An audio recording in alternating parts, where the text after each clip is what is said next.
Dans cette vidéo, je vous propose d'essayer de répondre à la question de savoir si on peut nourrir une culture de la tomate avec de la tonte de prairie, tonte de pelouse, avec de l'herbe fraîche que vous voyez là sous vos yeux. Et vous allez voir que la réponse est assez surprenante, que l'herbe peut remplacer bien des engrais, bien des composts, bien des fumiers, bien des amendements qu'on peut apporter à notre sol potager. Donc pour répondre au mieux à cette question, je vous propose de s'y prendre en deux temps. Déjà, on va bien quantifier les besoins de la culture.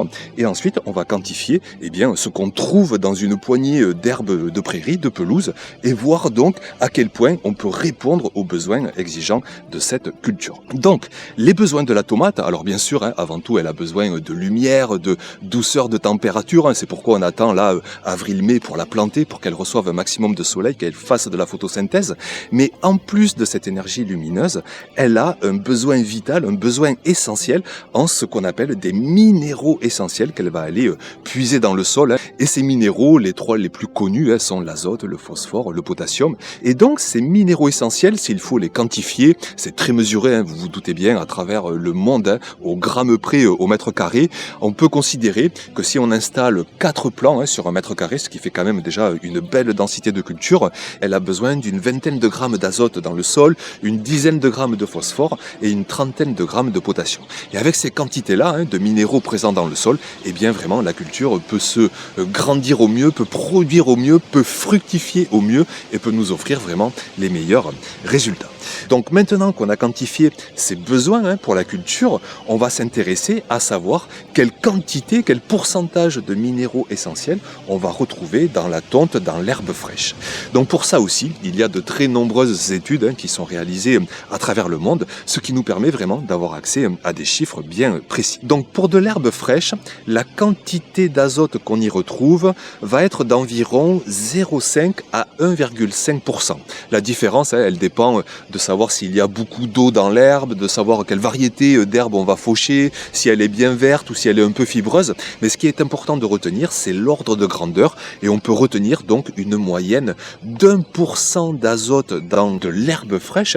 Donc ce qui représente 1 gramme pour 100 grammes et donc 10 grammes pour 1 kilo.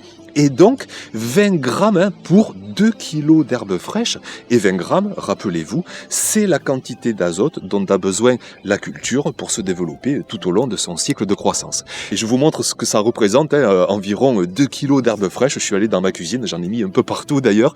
Donc j'ai pesé dans une grosse passoire, là je l'ai rempli d'herbe fraîche. Ça représentait à peu près 700-800 grammes. Donc l'équivalent de 3 passoires que j'ai mis dans mon panier de récolte. Et on va dire qu'en fait, un énorme panier de récolte bien remplie, ça représente 2 kilos d'herbe fraîche.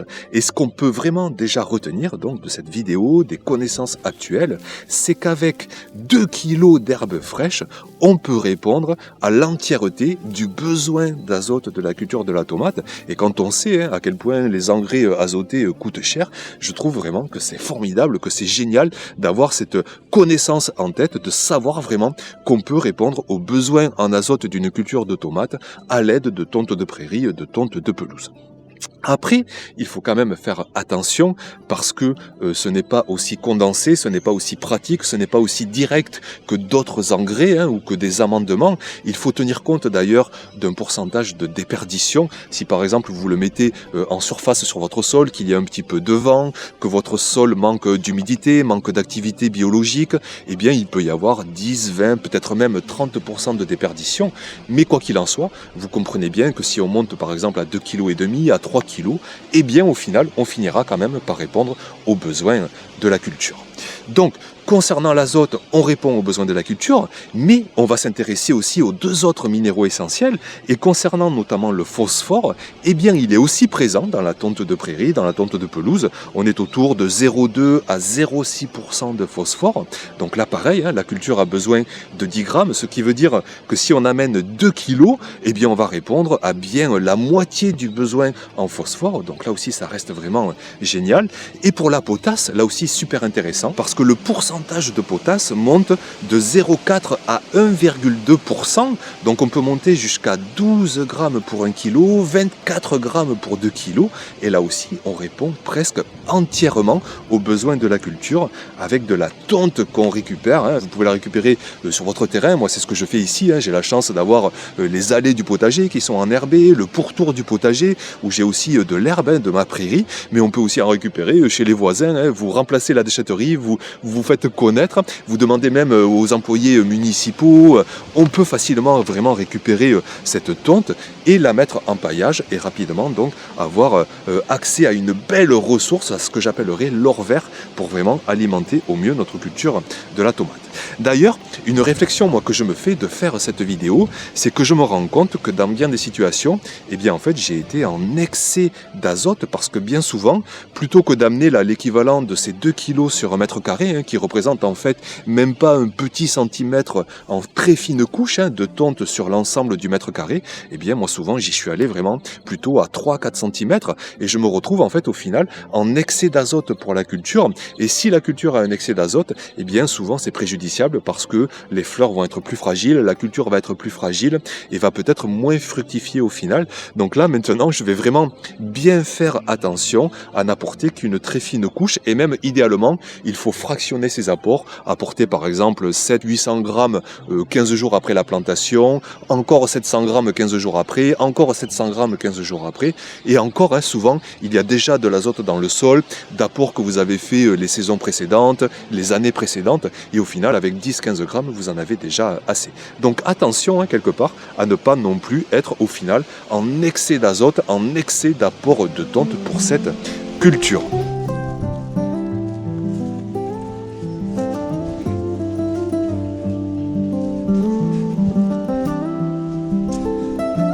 Ensuite, dire quand même qu'on est ici dans ce qu'on appelle une matière organique. Ça vient du vivant végétal et tout ce qui est matière organique, ce n'est pas disponible immédiatement pour nos racines. Nos racines, elles ne vont pas manger la tonte telle qu'elle est, elles ne vont pas de suite pouvoir absorber l'azote, le phosphore, le potassium. Il faut un travail de l'activité biologique du sol, il faut un travail des microbes, des micros, des macro-organismes. On appelle ça un temps de biodisponibilité, le temps entre ce que on fasse l'apport et le temps que les racines puissent absorber les minéraux. Et pour la tonte de pelouse, on sent quand même qu'elle est très humide, qu'elle est très molle, qu'elle n'est pas très rigide comme la paille, comme des broyats, comme du bois. Donc cette biodisponibilité, elle est somme toute assez rapide. En quelques jours seulement, déjà une fraction de l'azote va pouvoir se libérer et en 3-4 semaines, on estime que bien 50% de l'azote va déjà être disponible pour la culture. Donc ce qui n'est pas rien et ce qui nous fait déjà redire qu'il faut faire attention à ne pas mettre une énorme couche, à ne pas mettre des quantités non plus trop conséquentes au risque, je vous répète, d'être en excès d'azote.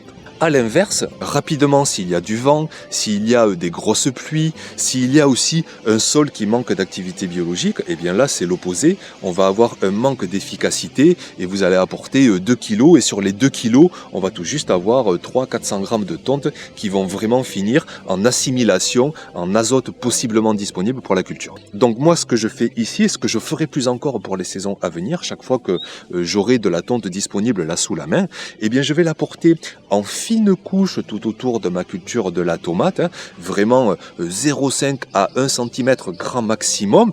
Je vais l'apporter bien sûr sur un sol, je vous le répète depuis 10 ans maintenant, un sol qui est actif biologiquement, donc un sol qui est aéré, qui est meuble, qui est oxygéné, qui est humide, qui est rempli de de macro-organismes pour que ce sol digère, ingurgite au mieux cette épaisseur de tonte qu'on lui met en surface. Et idéalement, ce qu'on peut faire aussi, c'est de couvrir cette petite épaisseur de tonte avec un paillage plus protecteur, plus rigide, plus sec, plus carboné pour éviter que la tonte ne s'envole, pour éviter que la pluie ne lessive de trop le sol. Donc vous pouvez par exemple couvrir, je vous répète, avec de la paille, avec du broyat, avec du foin aussi par exemple, des paillages plus bruns, plus secs pour protéger ce petit apport de tonte. Si vous n'avez pas ces paillages protecteurs, ce n'est pas important, au pire vous aurez un gros pourcentage de déperdition, mais n'hésitez pas dans ce cas-là à apporter de plus grandes quantités.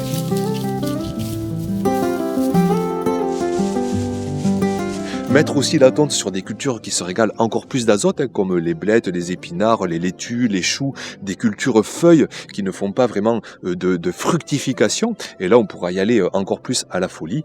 Mais quoi qu'il en soit, ne jetez surtout pas cette ressource parce que, en plus d'apporter des minéraux essentiels, elle va nourrir l'activité biologique, elle va protéger votre sol, elle va favoriser une meilleure humidité en dessous en protégeant le sol des rayons directs du soleil, elle va éviter l'évaporation, elle va contribuer vraiment à alimenter le moteur biologique du potager biologique. Donc c'est vraiment une ressource géniale. Ça me rappelle des propos de Denis Pépin que je vous avais proposé sur la chaîne, qui nous disait qu'il paillait finement mais fréquemment et de façon renouvelée son potager avec de la tonte, avec des paillages végétales diversifiés pour alimenter constamment ses cultures. Et il se passait complètement d'engrais potager parce qu'effectivement, eh bien, il arrivait à retrouver assez de ressources minérales au travers des matières organiques qu'il avait sous la main. Moi, ce qui se passe ici, c'est que parfois je n'ai pas assez de ressources parce que j'ai 200 mètres carrés cultivés et que même si j'ai beaucoup de tonte, eh bien parfois je ne vais pas en avoir assez pour pailler l'ensemble de mon potager. Donc voilà ce que je tenais à vous dire dans cette vidéo. Si vous voyez quelqu'un qui jette de la tonte, dites-lui que quelque part c'est dommage, on pourrait dire, et qu'on peut vraiment la valoriser, faire un petit bout de potager, transformer ça en or vert, en ressources organiques, en minéraux au final qui sont assimilables par nos cultures et notamment donc par la culture de la tomate. Merci pour votre attention, n'hésitez pas dans les commentaires à dire votre avis sur ce sujet et puis à très vite bien sûr pour de prochaines vidéos. Ciao!